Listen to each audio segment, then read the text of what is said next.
Augustine is so wholly with me that if I wished to write a confession of my faith, I could do so with all fullness and satisfaction to myself out of his writings.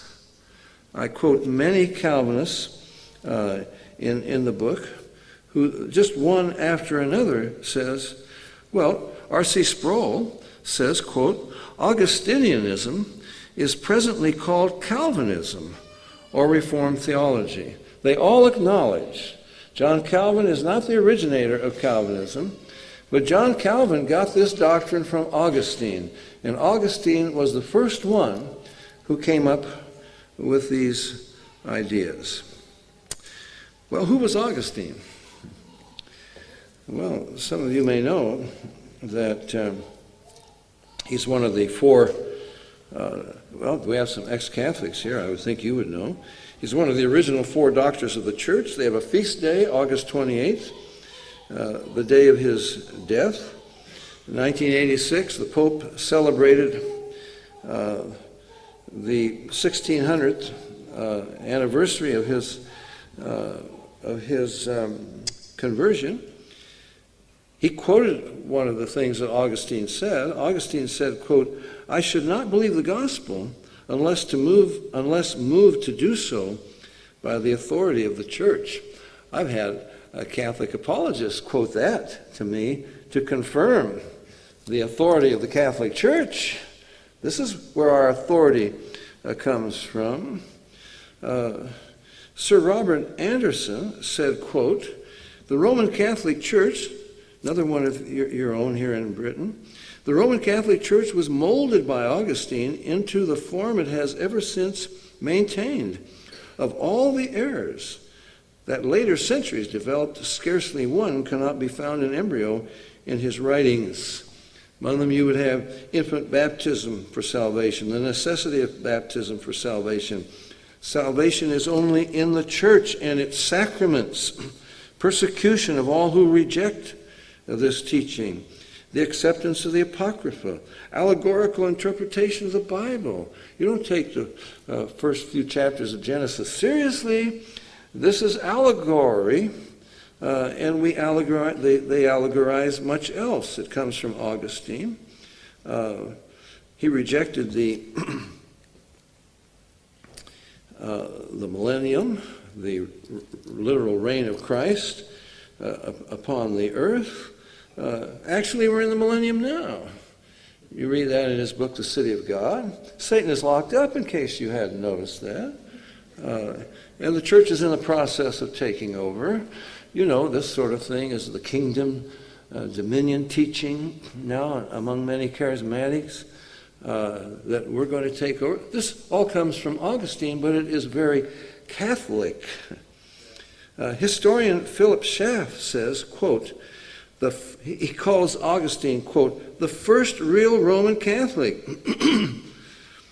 the principal theological creator of the Latin Catholic system as distinct from evangelical Protestantism. Pardon me. Let me quote John Piper. I can find it quickly here. John Piper says, now this is shocking, and one of my chapters is titled, I guess I don't call it the shocking, the surprising Roman Catholic connection. Listen to Piper, and they all agree on this. The standard text on theology that Calvin and Luther drank from was Sentences by Peter Lombard.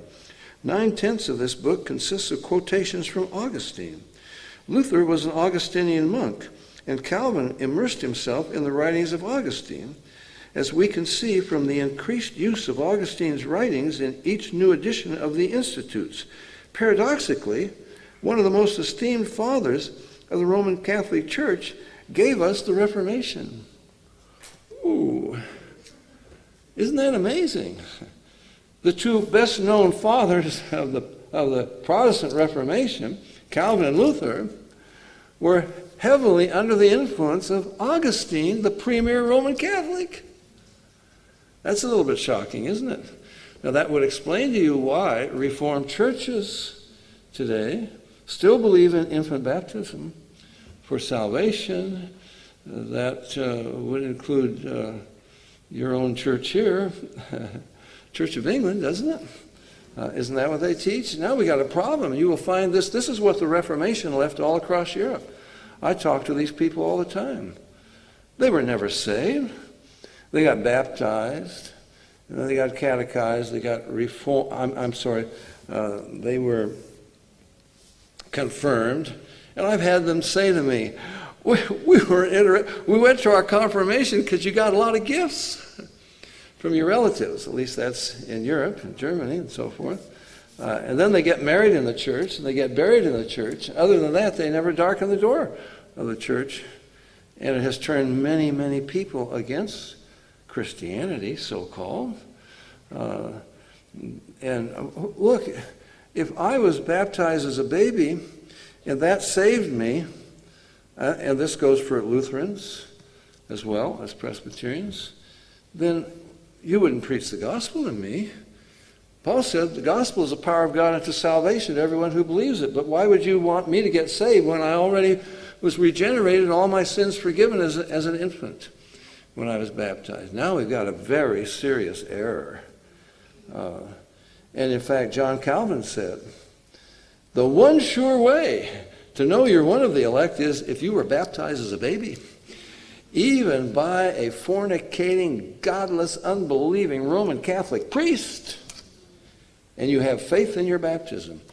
You know, these people were called Anabaptists, remember? Baptized again. These were people who had been Catholics. They got saved by the grace of God through believing the gospel, faith in Christ, and they said, but baptism is for believers. Didn't he say to the Ethiopian eunuch, if you believe with all your heart, and a baby can't believe, it doesn't even know anything, we ought to get baptized now as believers. And they were hated, persecuted, and killed, not just by the Catholics, but by the Lutherans and the Calvinists. Is that not true?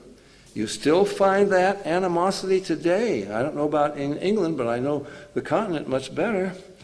And someone who gets saved and gets baptized out of the Lutheran church or Calvinist church, their family won't have anything to do with them in many instances. Not always, but in many instances. You have denied the efficacy of your infant baptism. And that's a very serious problem. So we have something rather astonishing. The Catholic connection to both Calvin and Luther, and what it has left in the so-called Reformed churches through the Reformation process. Now, Augustine was called the father of the Inquisition. He was a Constantinian. Remember Constantine, the Roman emperor? He gave freedom to the Christians. I mean, what's the point of persecuting the Christians? I mean, they don't get drunk. They don't carouse. They're honest. They're moral. They're hard workers. Why are you killing them? Maybe some of this will rub off on the rest of them. They're good citizens. And he was not a Christian. He continued to offer sacrifices to pagan deities. He continued to preside over the pagan feasts as head of the Pontifical College. He didn't stop the sacrifices to the great goddess Vesta, put out the Vestal Virgins. He had the sun god, not the Son of God, on his coins and so forth. That's Constantine. All he was interested in was uniting his empire. And if you want to study ecumenism, study Constantine. He's the first ecumenist. He called the Great Ecumenical Council, 325 AD, the Council of Nicaea. He presided over it, gave the opening speech, and so forth. And he thought, by giving freedom to these Christians, he could unite his empire. To his shock, he found out these Christians are divided. They don't get along with one another. And so he called the Council of Nicaea to straighten out certain things, and he imposed